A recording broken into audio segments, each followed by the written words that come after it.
Hello guys, welcome to my channel. Так, бізде үшінші сабақ, біз алдыңғы тақырыпта an артиклі туралы өткен болатынбыз. An артиклін біз белгісіз кезде ғана қолданамыз.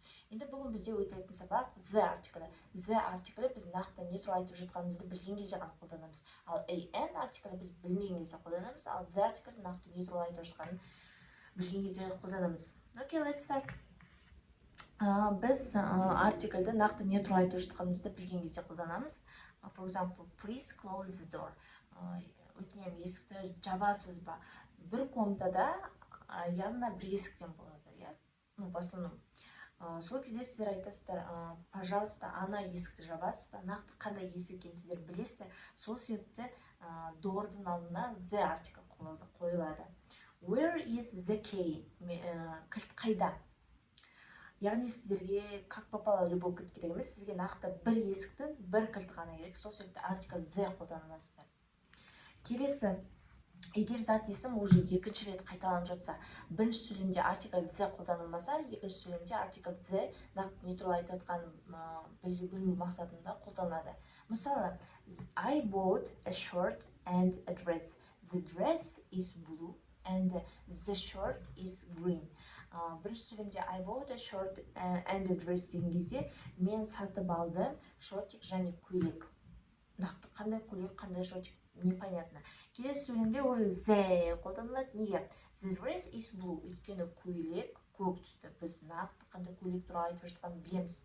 Это явно не как попало басқа түстер, именно көк түсті көйлек. Сол себепті артикль the қолданылады. То же самое.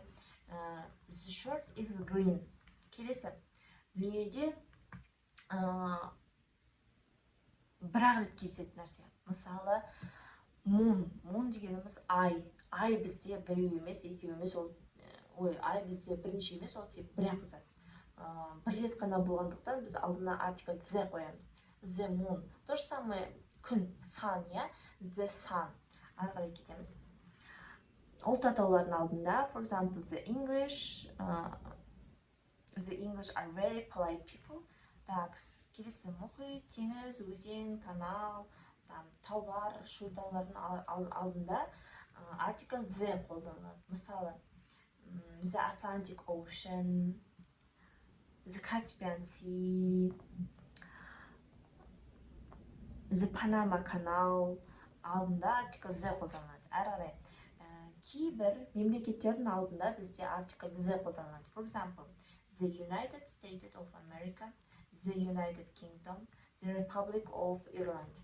Бұл жерде артикль the қолданылады. Енді музейлер, кітапхана, хотел, отельдер, қонақ үйлер, солардың алдында, кейбір журналдардың алдында, кстати, тоже артикль the қолданылады. Мысалы, the art theater on the opera house деген сияқты, иә?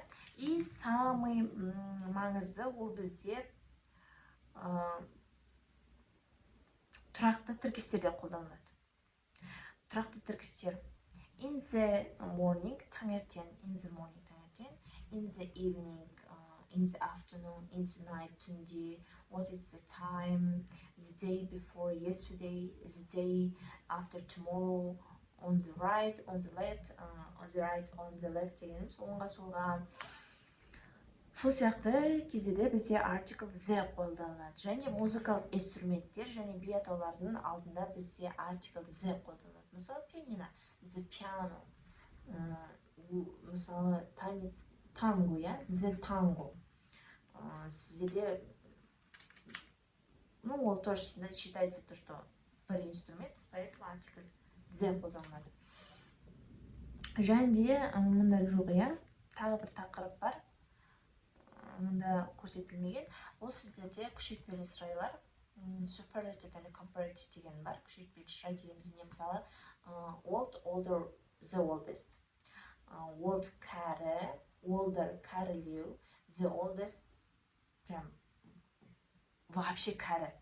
Вот прям вообще кәрі, прям супер күшейтпелі сұрай болған кезде сіздер алдына the артикль қолданасыздар. В принципе, тақырып осымен бітті. Сіздерге түсінікті деп ойлаймын. Қиындатып керек емес, просто примите те факты, которые, где мы используем артикль the.